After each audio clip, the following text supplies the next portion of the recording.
ইউনূস সরকারের যে অপকর্ম আছে এইটার তদন্ত হওয়া দরকার দেশ আর রাষ্ট্রের খাতিরে। ওনারা কোনো তোয়াক্কা করেন নাই, যার জন্য আমাকে এই রিট পিটিশনটি ফাইল করতে হয়েছে। এই রিট পিটিশন আমি এখন মেনশন করেছি জাস্টিস আহমদ সোহেল সাহেবের কোর্টে, স্লিপ দিয়েছি। রোববারে ইনশাল্লাহ এইটা আসবে।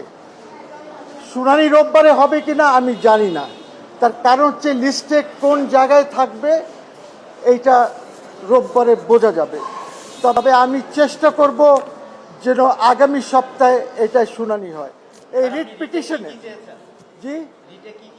জি এই রিট পিটিশন বেসিক্যালি আমি যেটা চেয়েছি সেটা একটি জিনিস চেয়েছি, সরকারের কাছে যে একটি কমিশন গঠন করা দরকার, under the commission of inquiry act গঠন করে ইউনূস সাহেবের যত অপকর্ম আছে সবগুলি তদন্ত হওয়া দরকার।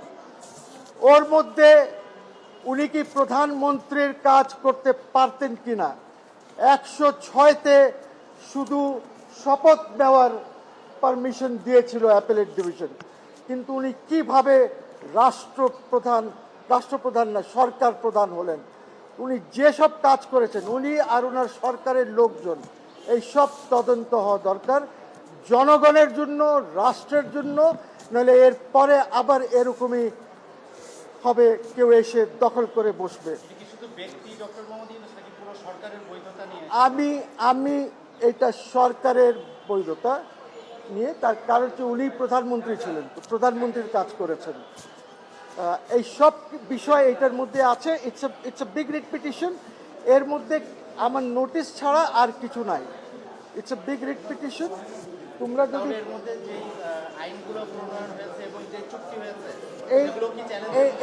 এইগুলি পড়বে, কিন্তু যেটা পার্লামেন্ট করে দিয়েছে এইটাকে তো আর এখানে আসবে না, বিকজ পার্লামেন্ট তো মিট করেছে, তারা কিছু কিছু বৈধ করেছে, কিছু এমেন্ড করেছে, এইগুলি না। ওরা টোটাল যেটা আছে ওনার কার্য পুরাটা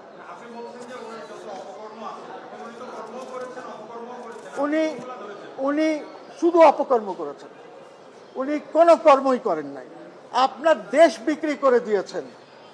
এখন নাকি শুনছি যে বিএনপি আর জামাতের সাথে আলোচনা করেই দেশ বিক্রি হয়েছে, আমেরিকার সাথে যে চুক্তি হয়েছে ওইটাও আছে এটার মধ্যে।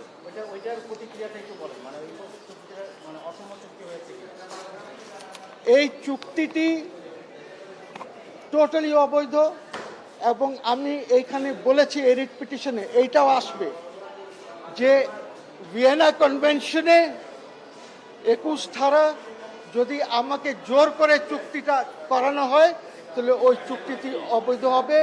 ট্রিটি হোক, অ্যাগ্রিমেন্ট হোক, যেটাই হোক, ওই সব কিছু এইটার মধ্যে আছে।